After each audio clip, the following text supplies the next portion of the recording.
Daniel Padilla spotted na pinusuan ang latest post ni Catherine Bernardo sa kanyang Instagram account. Halina't panoorin natin ang buong detalye.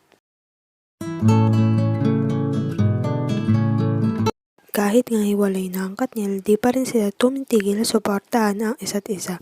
Spotted nga ngayon na pinusuan na ni Daniel ang post ni Catherine Bernardo noong Christmas kung saan minikapan niya ang kanyang pamangkin. Halina't panoorin natin ang video.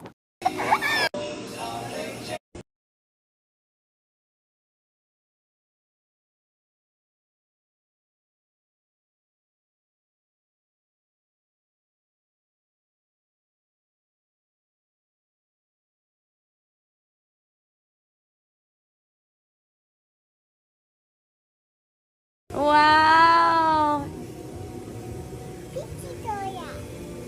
Pretty Kiona. Oh, yes, you are.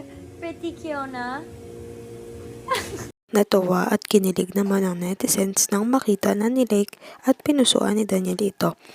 Noong di pa hiwalay ang Katniel ay close na close nga ang pamangkin ni Catherine kay Daniel at tinatawag pa nila itong Nongnong. Sa ngayon nga ay di pa rin kumpirmado kung ano ang totoong dahilan ng hiwalayan nila.